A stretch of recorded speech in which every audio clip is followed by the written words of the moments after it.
So finally, after years, the US housing market is starting to show signs of a buyer's market. This shift is supported by the nearly 500,000 more sellers than buyers in May and the increasing percentage of homes with price reductions. The housing landscape has been difficult for buyers for years. High mortgage rates, which we still have, expensive home prices, which we still have, and a subset of buyers who are willing to purchase properties above listing price. And at least in my area, there were plenty of buyers who were willing to buy above listing price, for cash, and sight unseen. So quite a change going on here.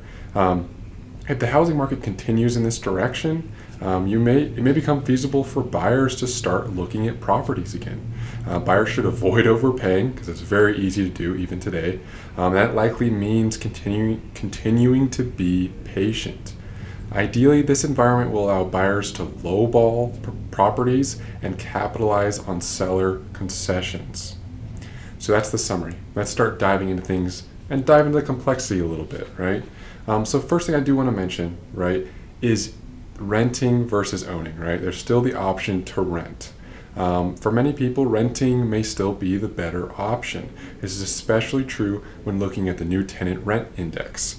This index actually shows that rent prices for new renters has been seeing decreases and not just disinflation, right? But deflation. You've actually seen a contraction in the cost to rent for new tenants. Now, make sure to evaluate slowdowns in both markets before jumping, both feet into either one, but definitely compare the two still, right? So are we really in a buyer's market? Well, back to housing, the U.S. housing market appears to be shifting towards a buyer's market. And a buyer's market, which I'm characterizing as 500,000 more sellers than buyers. We see slowing home price growth.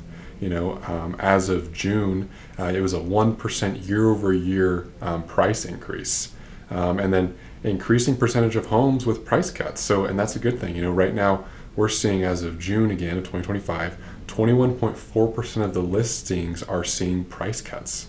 Also, we're seeing rising inventory, 1.97 million homes. That's up 7.8% year over year. And also, we're seeing longer days on market, which is on average about 39 days now. And that gives buyers more options and, frankly, more negotiating power. We're also seeing slowing home price growth. Home price growth has decelerated notably. The slowdown suggests that the market is cooling, reducing the urgency for buyers to overpay. And in some metro areas, such as Austin, Texas, Fort Worth, Texas, San Antonio, Texas, and Portland, Oregon, home prices are actually seeing a decline, a negative return. So this further signals buyer-friendly conditions in specific regions, and every region is different, right? Every state is different, every city is different. So keep that in mind. We're also seeing, the increasing price cuts, right? A growing number of sellers are reducing their asking prices to attract buyers. Redfin notes that 21.4% of listings in June of 2025 had price drops. That's up significantly from last year. In fact, this year, the number of homes with price cuts reached the highest level for any since August of 2018. These reductions reflect sellers adjusting to weaker demand and a more competitive market. But I do want to note, we still have high mortgage rates, right? And that dampens the demand. It makes that mortgage payment every month significantly higher than it would be with lower rates. But despite recent declines, mortgage rates remain elevated, averaging 6.72% for a 30-year fixed-rate mortgage as of July 10th, 2025. These high rates, compared to the sub 3% rates of 2020 and 2021, have reduced buyer demand, as monthly payments remain near record highs. For example, the median monthly housing payment was $2,534 in September of 2024. And that's just down slightly from its peak, but still a significant burden. Now let's talk about easing mortgage rate, the lock-in effect. The lock-in effect, where homeowners with low, pandemic-era mortgage rates, they tend to be around 3% or below 3%. They're reluctant to sell, right? But we're hoping to start seeing that ease, right? If you're in a home and your mortgage is, 3% rate, it's very difficult for you to decide to sell that current home, go buy another equivalent or possibly larger home with a much higher rate. It's just not feasible. But life events such as job changes, return to office mandates, divorces, they're prompting more homeowners to list their properties, which adds to inventory. This trend further tilts the market in favor of buyers, right? So what I would say is, in this current environment, it's probably a great time to start looking again.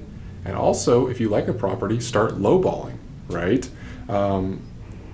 It could be, frankly, a strategic approach for you.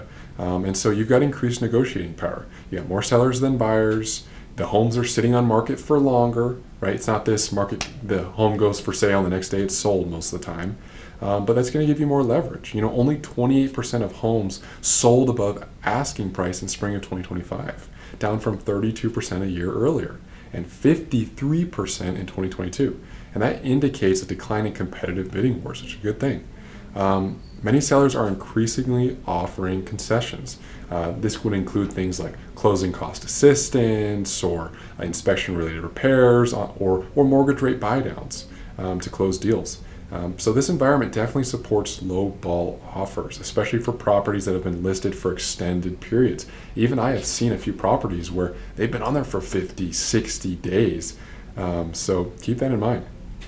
And on to price cuts and market correlations. Redfin, which is a real estate company, great site with a lot of information on there if you're interested, but they predict a 1% decline in home prices by the end of 2025. The reason they think that is they think it's driven by the surplus of sellers, and also they're seeing cooling demand. In markets like Austin and parts of Florida, prices are already falling, right? So making lowball offers are more likely to be accepted today. So a couple things I do want you to keep in mind, especially if you are a buyer. Ensure you can afford the monthly payments at current interest rates, right? If you do find a property and you're able to lowball this property and I don't want to say get a good price on it, because homes still, most of them are very expensive. So keep that in mind, right? I'm not saying that, all of a sudden homes are at a great price, right? No, keep that in mind. They're still expensive, but the market is changing. It is definitely changing. It's not the market we had a few years ago. So when you're looking at actually purchasing a home, keep in mind, make sure that you can actually afford the monthly payments at the current interest rates, right? The reason, frankly, we're in this mess is because you have people who are willing to way overspend for properties that are not worth it, right? So don't overpay. You're going to probably end up overpaying to some amount, right? But don't overpay significantly, right? Be patient. And kind of the last important thing I'll tell you is, be patient, right? If you're someone who's been looking for a house for a couple of years now, you might have to wait a little longer, I'll be honest with you. But now's a good time. Start looking again. Maybe it's a every weekend type of thing. You're looking at properties again. Consider new construction homes. I know they've got deals. Some of those companies are putting deals out for those. Keep those in mind. And they also can sometimes help you with the financing. So keep that in mind. Builder incentives can be nice. They could be rate buy downs, closing cost assistance, etc. So keep those things in mind and go get them.